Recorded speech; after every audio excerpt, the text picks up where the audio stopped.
Good evening. I'm Don Hudson. Welcome to the 7. Let's get a look at the big 7 stories right now. And topping the list, 3 teenagers facing rape charges following an incident last month at Claiborne High School. Now, the New Tazewell Police investigating with the help of the Claiborne County Sheriff's Office. Now, last month, the Sheriff's Office announced it was launching an investigation into a possible hazing incident at the high school. On Monday, the head football coach, Nathan Medlin, resigned. However, it's unknown, not clear if that resignation is related to this investigation. Claiborne County Schools shared a statement after the charges were announced. The school district said, quote, "Federal and state privacy laws would prevent Claiborne County Schools from making any public comment related to specific students. Therefore, we would defer any and all questions on this matter to the district attorney's office," end of quote. Now, no further details are being shared regarding the charges against the teens at this time, but we will continue to follow this. Knoxville police investigating a deadly crash that happened on I-40 East last night. Officers responding to the scene between Midway Road and Strawberry Plains Pike. They say that they found a car that had rolled over, apparently after crossing the median from the westbound lanes. We're told the driver, a 26-year-old, was ejected from the vehicle and hit by a tractor trailer. The passenger was taken to the hospital with what we're told are non-life-threatening injuries. The Tennessee Department of Transportation is pleading for drivers to pay attention after 2 close calls that would have left TDOT workers injured. Now, check out this video. The TDOT driver stops. He's going to start walking in front of the dash cam. You see this white car on I-640, loses control right there, almost hits him, goes off the road. This all happening in Knoxville. The employee nearly hit. That car went right by the truck. He grabbed the thing that he was going to grab originally and came back to the truck. The driver of that white car, by the way, expected to be okay, taken to the hospital. The second incident happened yesterday in Coffee County. A driver hit a TDOT truck sitting in traffic on I-24. The department is pleading with drivers to please pay attention, slow down, move over. Don't forget you need to move over when a car is on the side of the road, especially when it has flashing lights. Too often when you're driving, you're going at a high rate of speed, but cars are built so well now that it doesn't feel like you're going very fast. Well, unfortunately you are. And especially for these workers that are doing their job sometimes within a foot of oncoming traffic, that can be extremely dangerous. So the move over law is in place for a reason. Now, TDOT tells us that since January 1st, there have been 2 help trucks that have been hit, 16 other TDOT vehicles hit just in our region. All right, no one was injured in 2 overnight fires in Oak Ridge that happened just hours apart.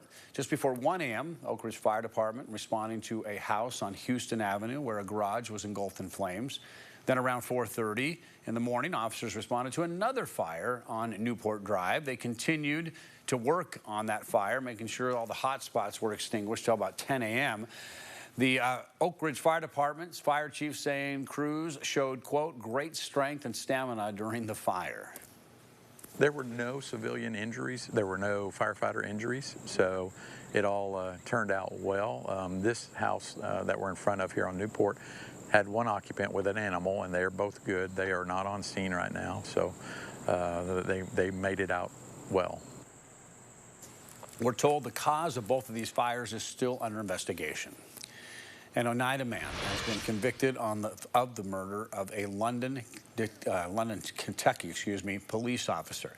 Casey Bird also been found guilty of DUI and 2 counts of 3rd-degree criminal mischief. Now, back in October of 2022, Bird was speeding and crashed into Logan Medlock. Bird failed the breathalyzer test, blowing a .294, well above the legal limit. The 3-year department veteran, Laurel County correction officer, and volunteer firefighter was pronounced dead at the scene after being hit. Sentencing for Bird is scheduled for August 26. More than $80,000 stolen from mailed checks in the Maryville area, according to the Maryville police. Now, today, the U.S. Postal Inspection Service and the police working together to investigate who stole the checks. According to police reports, most checks were mailed through the Maryville post office. They either never made it to their destination or they were cashed for a different amount. Maryville police tell us they started near the end of May and they have received 1 to 2 reports a week regarding checks. According to the Better Business Bureau, while check usage is on the decline, check fraud is on the rise, and they urge people to move to electronic payments.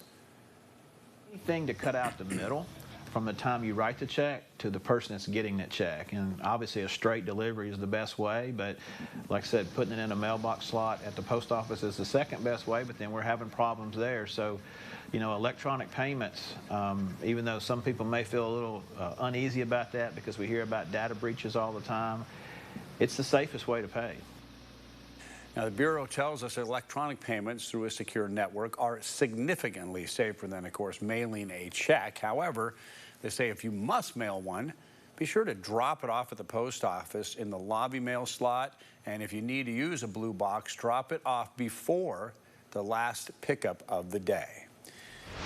And for our final Big 7 story tonight, we are continuing to monitor the hit-and-run investigation going on in Farragut. Authorities still looking for the vehicle and the driver that struck a Knox County student at a bus stop. As of this evening, we have no updates on the student's condition. Yesterday, we reported that the Knox County Sheriff's Office told us they responded to the intersection of Thornton and Hewlin Drive around 7:30 in the morning in Farragut. We're told the person had noticed the victim on the ground around the time that the school bus pulled up as well. The student was taken to UT Medical Center. Law enforcement says they are continuing to follow leads, but they do not have a suspect vehicle. If you live in that area, asking again to check your cameras, your security cameras, your doorbell cameras, see if you have any information that could be passed on to the Sheriff's Office. By the way, if you want to get a hold of them, 865-215-2243 is the best number. Knox County School Superintendent Dr. John Ryswick also sharing a statement after this happened, and he said, and I'm quoting him, "We can't emphasize enough how important it is that drivers take care in the early morning and afternoon when students are walking to and from the bus stops." Again, we will continue to monitor the investigation and pass on any information when we get it.